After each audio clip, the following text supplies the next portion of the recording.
ba nag-present sa kanila? Ay, hindi ko alam kung sino nag-present. Please do not accuse Hindi kami nag-present dyan. Baka kaalyado nyo nag-present dyan. Hindi. Ayan ang propaganda. Biro mo ang assertion mo, ako kasama. Ay, ba't mo hinahanap sa akin? Baka alam mo. Alam mo, pag ikaw ang estado, never mind. Well, let's I respect this show. I do not want to go to the gutter. Let's ask them both. Let's ask them You're both. putting something to me. But you are representing government. But still, bakit ko malalaman? Hindi ako nag-present dyan. Bakit mo sa akin ipapaturo? You can always say it in a very nice way without insulting people. Excuse me. Ano po, para himayin po ang malawakang protesta kontra katiwalian, kasama rin po natin ang ating ang political strategist at founder at CEO ng Publicus Asia Incorporated, si Ms. Malu Tequia. Magandang gabi po at thank you for joining us tonight. Magandang gabi sa inyo. Thank you. We have a And Undersecretary Claire Castro. Yes, my BFF. I call her my BFF. But we do appreciate having the two of you, so we can have a multitude of voices to talk. But let me start with this po. Of course, I'm sure you've seen yung third installment ni Zaldico. Let's not talk about the third installment. Let's talk about all three installments. Your thoughts on that? Ako ang sense ko doon, dapat hindi na niya i-chop-chop. Dapat ipalabas na niya kasi hindi mo alam kung saan pupunta eh. Pero nagugulat ako sa mga sinasabi. Lalo na doon sa una, yung pangalawa, practically, sinabi niya na totoo ang sinabi ng kanyang security aide. Si Gutesa. Si Gutesa, oo. Itong pangatlo, parang may hanging eh. Hindi klarado yung mga... Actually, parang sigurado ko kung may susunod pang pang-apat o ito ng final eh. Oo, kasi yun nga yung mahirap doon eh. Dapat binuo niya yung gusto niyang sabihin para naiintindihan rin ng bayan. Kasi hindi mo rin alam kung saan babagsak. Hindi mo alam yung conclusion. Pero kung ang impact na gusto niya mabuo ang storya sa isip ng taong bayan, definitely marami ngayon nagtatanong na yung haka-haka ngayon ginawa niyang totoo. But yung assertions niya, 100 billion in insertions, that's one. The other one, of course, is so many billions being delivered out both to 56 billion the president and to Martin Romualdez. Na-substantiate ba ang mga allegation niya? Kasi kung babasihan mo yung kay Gutesa, he practically gave the evidence. At saka yung pagkasabi niya kasi nung una, niname niya yung mga tao, apat yung niname niya eh, na involved sa budget process. So sa akin, bilang isang tao nagtrabaho sa Kongreso, nakita ko yung budget process, yung insertion na hindi nila maintindihan, malaking bagay yon kasi dapat intindihin ng taong bayan na ang dati siyang si presidente, dating congressman at senador. So alam niya yung proseso. Alam niya yung insertions, hindi niya makukuha yon sa NEP. Although ngayon may na-discover tayo may leadership fund na wala dati. When I say dati, simula siguro ng panahon ni FBR hanggang sa yung nakahuli. Okay? Ito, all of a sudden may leadership fund, which is a lump sum na nasa NEP. Tapos nag-insert, kasi karamihan ng tanong, bakit insertion? Kasi insertion yon dahil sa budget ng Kongreso. At ang kakausapin mo talaga, ang chairman ng appropriation. So sa BICAM, protektado ka ng chairman. Pero mismo, may back and forth dun sa mga argumento that we're hearing now. There are those, of course, who also say na, galing sa Pangulo ang NEP, bakit siya mag-insert sa BICAM when from the very start, pwede namang sa NEP ilagay? Kasi yung sa NEP, meron na nakalagay eh. Yun nga yung leadership fund. So doon sa insertion doon sa Kongreso, sa House of Representatives, siya rin ang magnunumbra noon eh. How to release, di ba? Yun nga yung naging FLR na practice na yung FLR nangyari. Nangyari lang yan nung huling administrasyon. Nung administrasyon ni Presidente Noy, PDAF yun eh, pero walang FLR. Di ba? So technically, para makikita mo siya, loaded siya on two branches. Isa sa President, sa Executive, at isa sa Kongreso. But what I'm asking po is, why would the President have to go through the BICAM insertions when he could have just stuck it in dun sa National Expenditure Program? Because the BICAM, nobody sees the BICAM. The NEP is, there's a budget call, all agencies present their budget, right? It's very transparent. Sa Kongreso, when it comes to BICAM, sila lang yan. Apat lang yata sila doon na miyembro. Sila lang yan. Kaya yung call na gawing open ang BICAM resonates. Kasi Sandali lang, paano nangyari yan? Bakit pag naggawa ka ng variance analysis, makikita mo sa BICAM, ba't lumobo? Saan ang galing yan? Actually, hindi naman po sa BICAM. Sabi na sa small committee nangyari. Sa small committee, yeah. Pero yung small committee yun, loaded na dahil ang House ang power of the purse.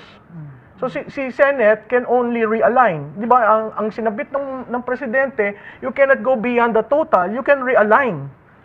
Yun yung rule sa budget process natin sa admin code. What do you have to say about, sinabi po kasi na, bakit po kailangan pa mag-insert yung 100 million when in fact, nag-veto po yung presidente natin ng mga infrastructure, 194 billion.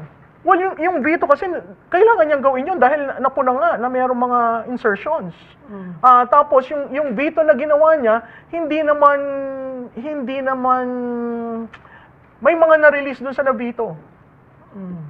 So, in fact, even as we talk now, yung FLR, may nare-release.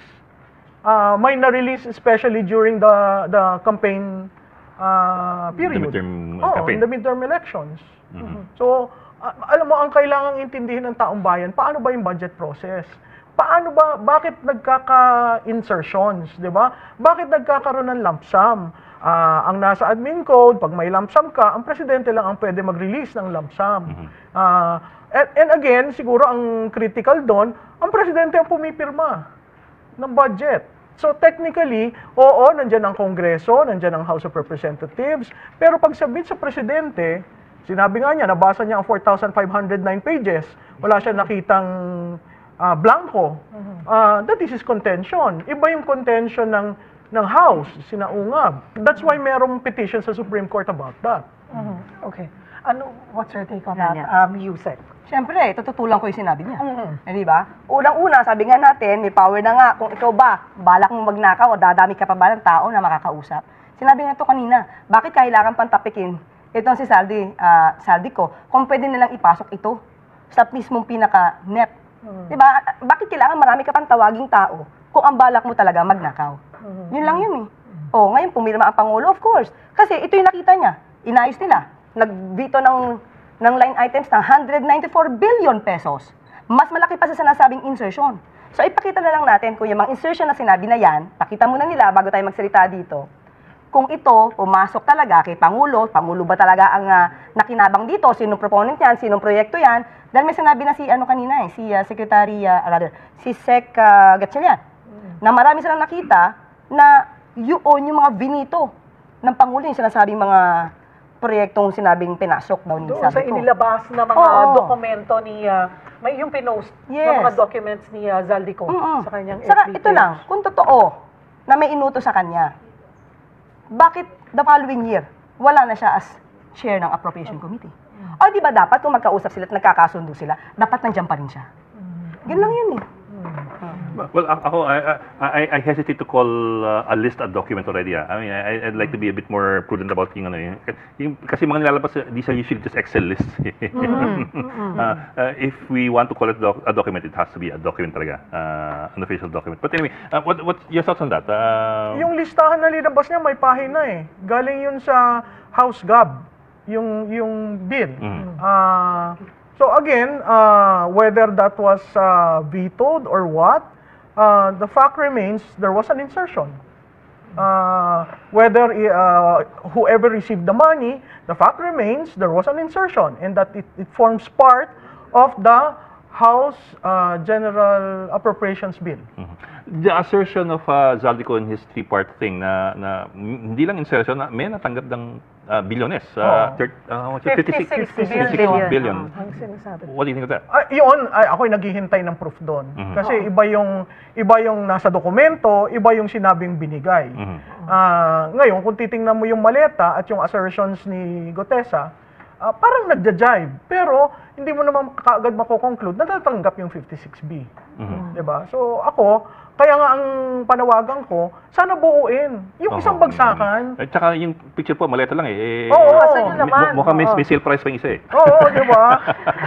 So, pero pag nakita mo si Gutesa, bakit lahat hindi alam kung nasaan din siya? Si Gutesa, siguro alam ni Yusek kung nasan si Gutesa. Bakit naman sa akin bibintang? Baka kayo may alam. Total, kayo naman yata ang kakilala yan. Hindi, ikaw nasa gobyerno eh. Pero teka lang, sino ba nag-present sa kanila? nila. Ay, hindi Makakaalyado ko alam kung sino nag-present. Please do not accuse Hindi kami me. nag-present dyan. Makakaalyado nyo nag-present Ay, dyan. hindi. Ay, yan ang propaganda. Biro mo ang assertion mo, ako kasama. Eh, ba't mo hinahanap sa akin? Baka alam mo. Alam mo, pag ikaw ang estado, Okay.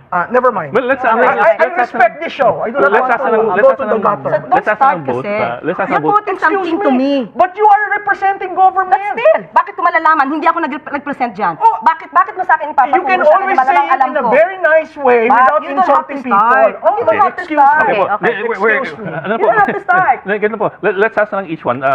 Do we have any information from either end? Any information from either end of where he is? And No, I don't Wala. know. There was someone who told me that he is in the custody of government, agencies of government, including the family. including the family. Including the family. So, do I know for certain? No, it was relayed to me. Am I part of the scheme that some people would say I am part? I am not.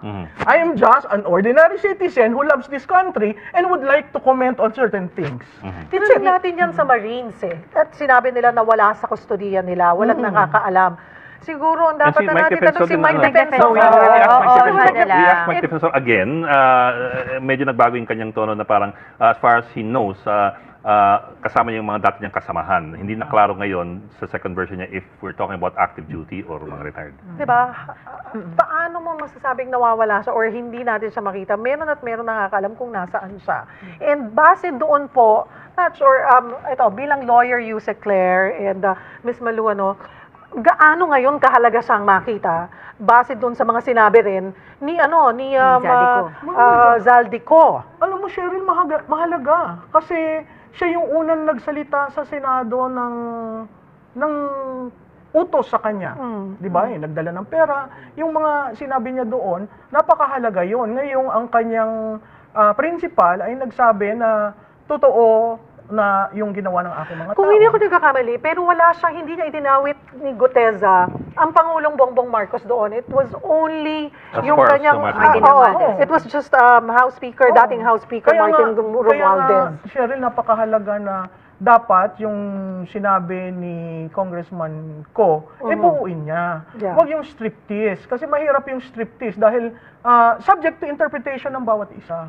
Hindi mo nakukuha sa ba talaga babagsak o dedireksyo yung kanyang mga sinasabi. Ano pong I think masasabi? they both agree naman, at least as far as that's concerned, dapat kung may Lumabas. sasabihin na lahat. Tama Oo. ba? Parang yung sinasabi, Series nga kasi meron silang binabalak siguro. Series lang to. It's definitely a drama. yung, bakit hindi na lang siya umuwi? Kasi may mga puna, syempre bigyan natin ng boses yung mga mga kababayan natin na nasa social media, mga pinopost nila, na kung handa ka nang sabihin lahat, isiwalat lahat, handa kang harapin yung mga ginawa mo, bakit hindi ka na lang umuwi? Regardless daw na may banta sa buhay niya. Ako nga, ang suggestion ko, una pa, i-cancel yung passport para mapilitan. No? Pero hindi na-cancel. So, dalawang importanteng tao dito sa kontrobersyeng ito ang wala sa Pilipinas, si Secretary Bonoan at siya, na magbibigay ng kabuo ang storya, ano ba talaga? Ang hindi rin natin nakikita kung paano nagawa yung scheme. Ako, interesado ako dun sa scheme kasi ang balita ko, may congressman na nagplano kung paano gagawin yung parking. Bago yun sa akin. You mean the MO? Yung modus operandi? Bago yun sa akin. Kasi noong nasa kongreso, wala namang parking, pareho ang CDF, di ba? So ito may parking at saka meron yung papasok ka, there was a term of Congressman Chanco, papasok ka sa isang distrito na hindi sa'yo. Ay, di ba yung parking? Hindi, yung parking nandun lang. Pero yung papasok ka sa distrito na hindi naman pondo ng distrito, di ba? Doon ilalagay yung bubo. Sticky Park. Ayun na nga, parking. Dalawa yung sinabi ni Congressman Chanco Sabi ko, ang takeaway ko doon, very systematic yung ginawang operation dyan sa mga yan, na lumalabas na ang pondo ng bayan napunta kung saan. Sa akin, ang very particular sa akin, kung may ghost project, ba't hindi filean ng kaso? Ghost na nga What evidence? What proof do you need?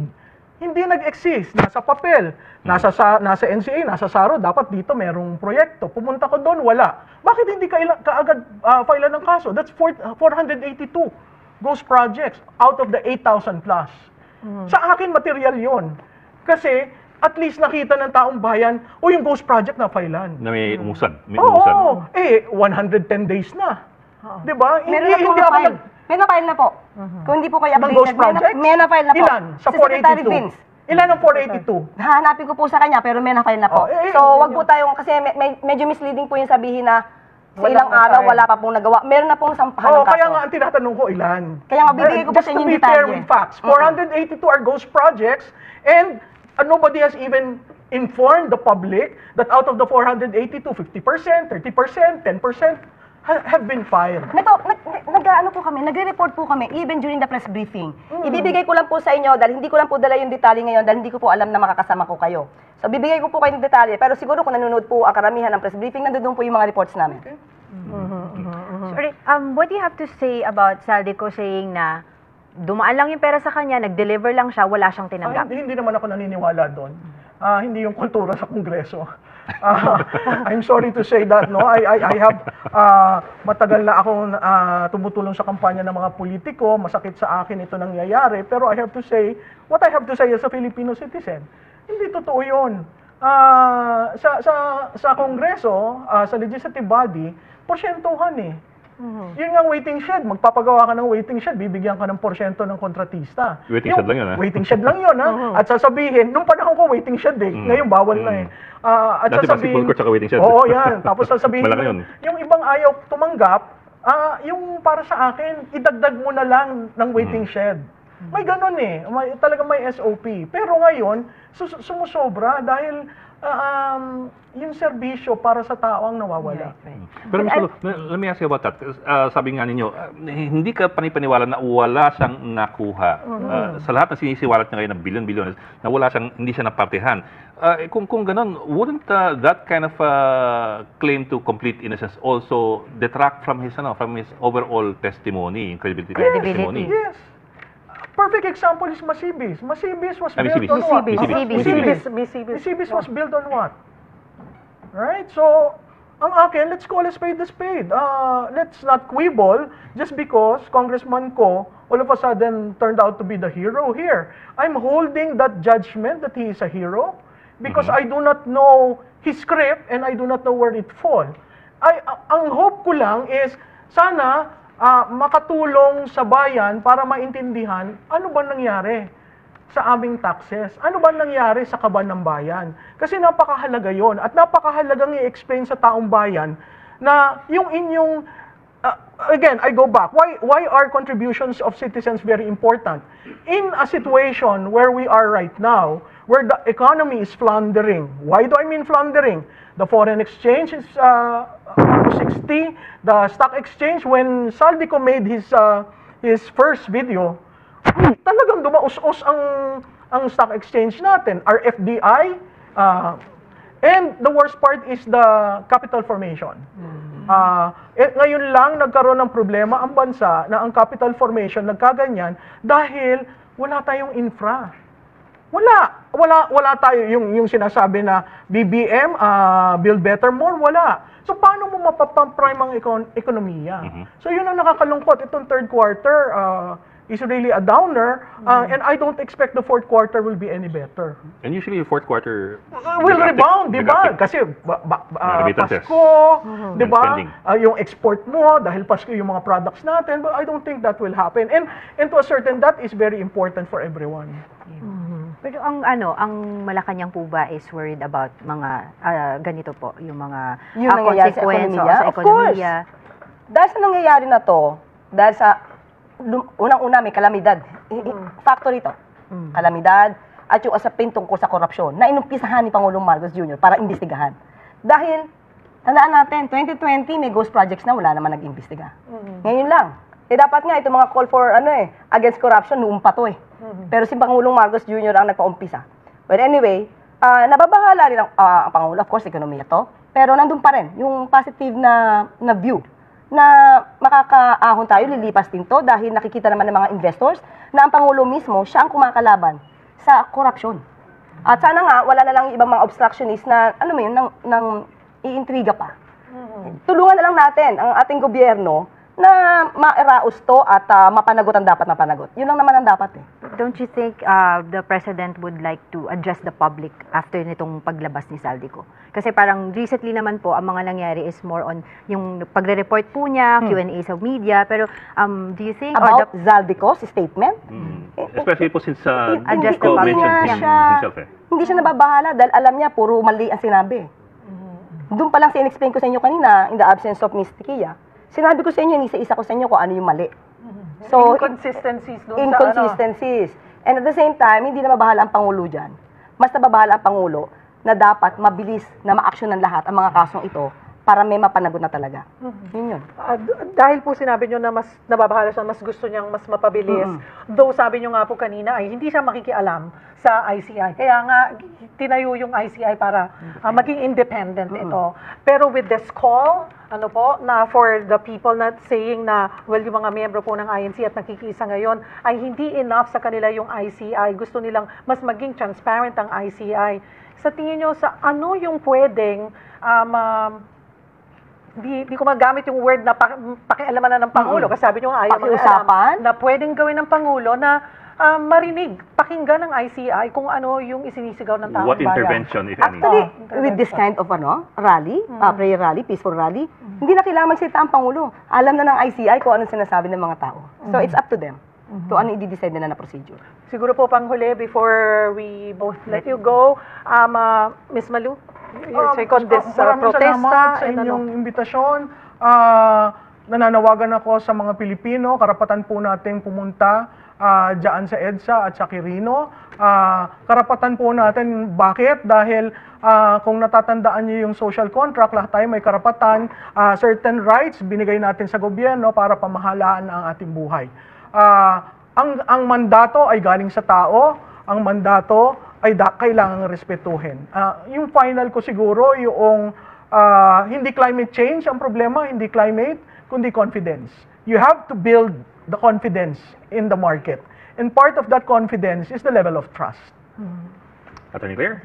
Yes, totoo yan. May karapatan po ang bawat tao na magsalita, ipahayag ang kanilang damdamin. Huwag lamang po silang manalig sa mga fake news. Yun po nakakasira sa ating gobyerno. Tandaan po natin, ang Pangulo po, siya po ang nagpasimula ng investigasyon na ito. Gusto niya po mapanagot, ang dapat na mapanagot, lahat ng sangkot, walang sinisino, kamag-anak, kaalyado, kaibigan. Hindi po ito exempted ayon sa ating Pangulo. So, kaya po, nandito itong Pangulo para yung trust po ninyo at yung confidence po ninyo ay mas lalo pang lumaki sa gobyernong ito. Tandaan po natin, kaisa niyo po ang gobyerno, kaisa niyo po ang Pangulo na masawata ang korupsyon.